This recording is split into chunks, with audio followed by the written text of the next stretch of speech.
I hope you're sitting down and I hope you have something strong to drink because the audacity I am about to serve you is going to make your head spin.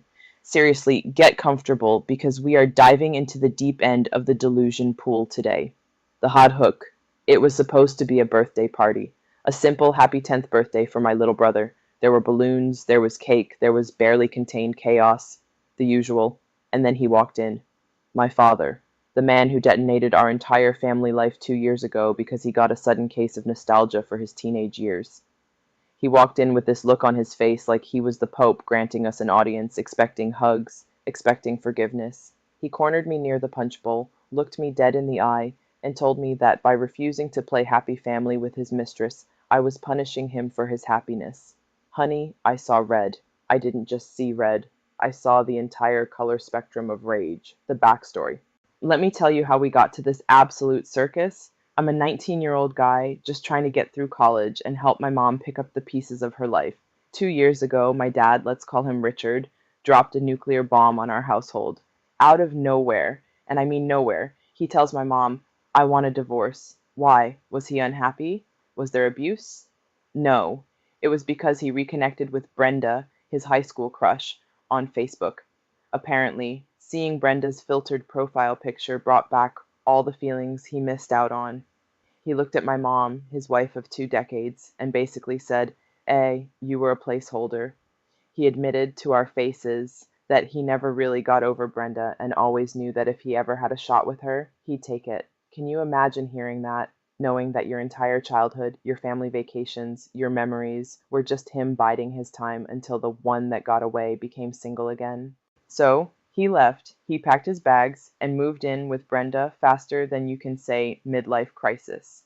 The escalation, the fallout was immediate and ugly. I have 3 younger siblings, a 15-year-old sister, a 13-year-old sister, and my little brother who just turned 10. Because they're minors, they didn't have a choice. The court said 50-50 custody, so they have to go over to Richard and Brenda's love nest every other week. And let me tell you, they hate it. They make life absolute hell for Richard and his new happiness. And honestly, I don't blame them. They refuse to socialize, they retreat to their rooms, and they pray for the day they turn 18 so they can cut him off. But me, I was 17 when it happened, and 19 now. I had a choice, and my choice was simple. I want nothing to do with him. Since he walked out on mom, Richard has been trying to reconnect with me. He sends texts like nothing happened. Hey, champ, want to grab dinner? Hey, Brenda would love to meet you. The delusion is strong with this one. He actually thought we could just sit down, break bread, and I'd be high-fiving the woman who helped wreck my mother's life. I ignored him for 2 years. The only time I replied was when he pushed for a meeting with Brenda. I texted back, the only way forward is no contact. Clear, right? Concise, brutal. But narcissists don't understand the word no, the climax which brings us back to the party. It's my little brother's 10th birthday. My mom, being the saint that she is, allowed Richard to come over because she didn't want to cause a scene on her son's big day. But Richard, he saw an opportunity. He showed up early, not to help set up, not to give his son a gift, but to ambush me.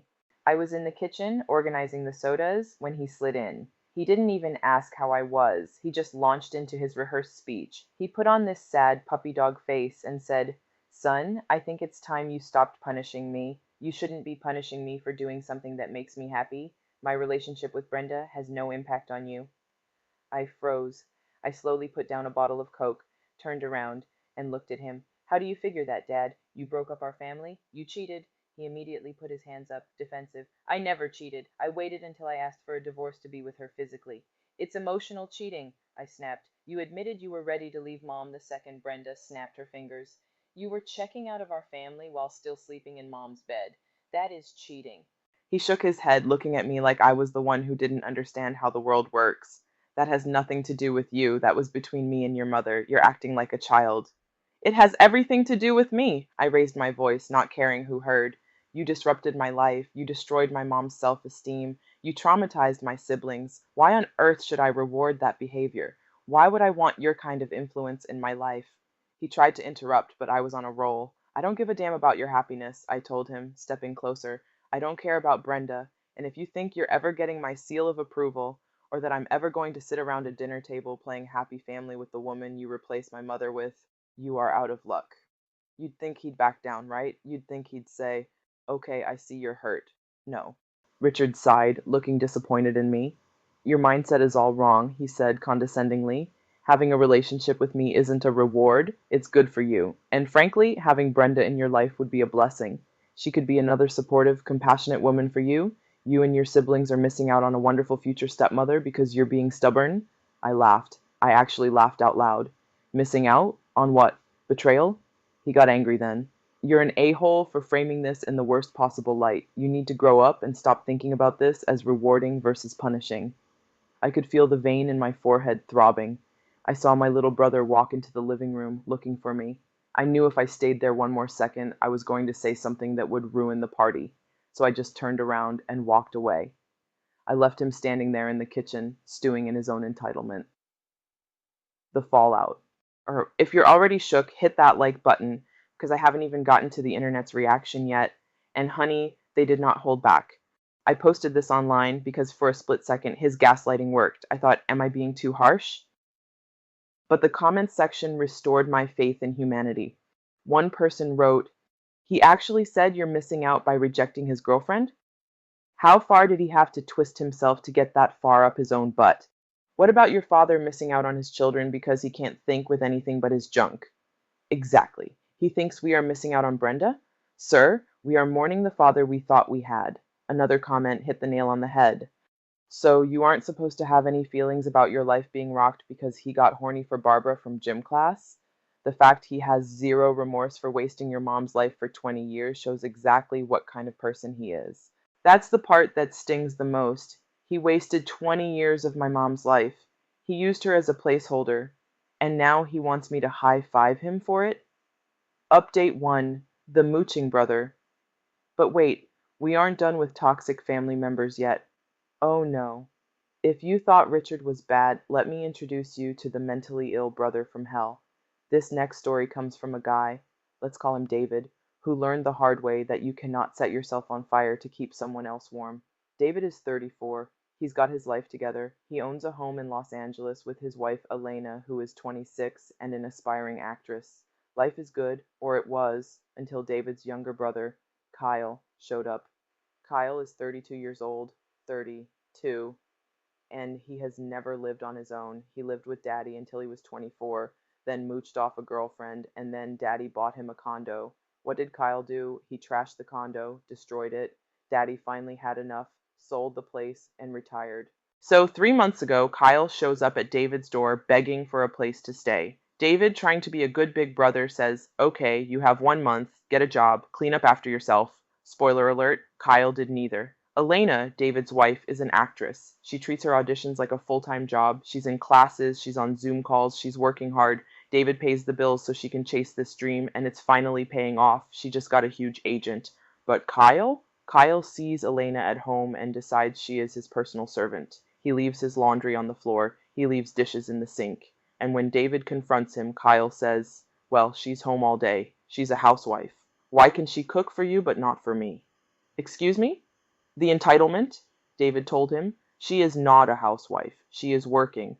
And even if she wasn't, she's my wife, not yours. Do your own laundry." But it gets worse. Kyle works nights barely, so he's home all day while Elena is trying to audition, and he is loud. He screams at the TV during sports games. He blasts music. The breaking point came last week. Elena had a massive Zoom audition, the kind that makes or breaks a career. We explicitly told Kyle, "Quiet from 2 p.m. to 3 p.m." Dead silence.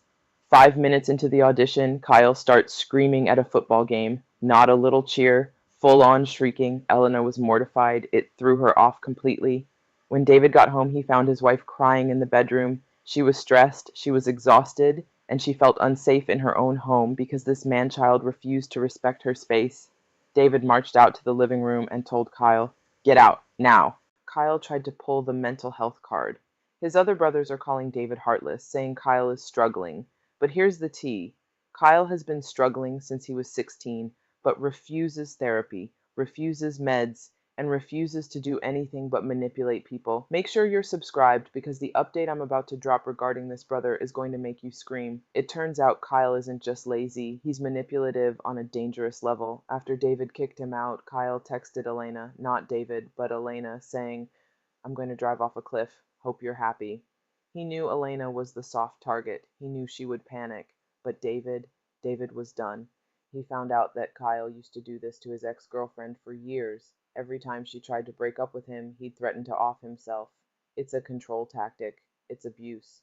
David blocked him. Elena blocked him. And honestly, good riddance. Mental health is an explanation, not an excuse to treat people like garbage. Update 2. The Photoshop Petty Revenge. We need a palate cleanser, don't we? Let's move on to something petty. I love petty. This one is about a woman, let's call her Jessica, who decided to follow her sister-in-law's rules. Maliciously. Jessica's sister-in-law, Karen, because of course is one of those moms. You know the type. She has 12,000 followers on Instagram and thinks she's a celebrity. Recently, Karen decided she doesn't want her kids' faces on social media. Totally fair. Privacy is important. But Karen is weird about it. She posts photos daily, but puts big emojis or stickers over the kids' faces. Jessica is normal. She has a private Facebook. Her friends list is just family and her 80-year-old grandma in the Middle East. Grandma lives for these photos. So at a recent birthday party, Jessica is snapping pics. Karen comes over and lectures her. "Do not post my kids' faces online. It's bad parenting to expose them." Then she goes to Jessica's husband and says, "It's weird that you guys don't protect your kids like I do." "Okay, Karen, we get it. You're the superior mother." So Jessica goes home. She wants to post the party photos for Grandma, but she remembers Karen's rule. Instead of putting ugly stickers on the kids' faces, Jessica opens Photoshop and she just removes the kids. She uses the clone stamp tool and poof. The nephews and nieces are gone. It's just Jessica's kids and the background. She posts them. Grandma sees them, loves them. Everyone is happy. Until Karen sees it. Karen calls Jessica furious. "You vindictive a-hole. You photoshopped my kids out? It looks like they weren't even at the party. It looks like they don't matter." Jessica just said, "You told me not to post their faces, so I didn't." Karen blocked them. Her mother-in-law is saying Jessica should apologize to keep the peace. Honey, no, you can't have it both ways. You can't scream, "Don't look at my children," and then scream, "Why aren't you showing my children?" She wanted the stickers. She wanted Jessica to post the photos with the stickers so everyone would see what a conscientious, protective mom Karen is. By deleting the kids, Jessica denied Karen her virtue signaling moment, and that is a level of petty I aspire to. Final update, the frozen husband. All right, last one. And this one is physically painful to read. It involves minus 40-degree weather, a fragile male ego, and a car repair bill that could have been avoided if men would just admit when they mess up.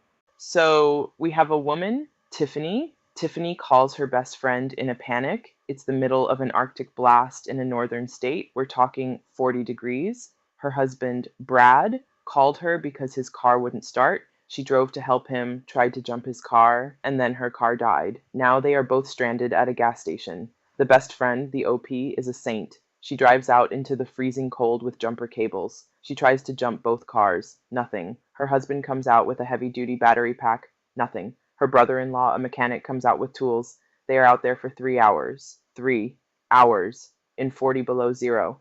They are freezing their faces off, trying to figure out why these cars are dead.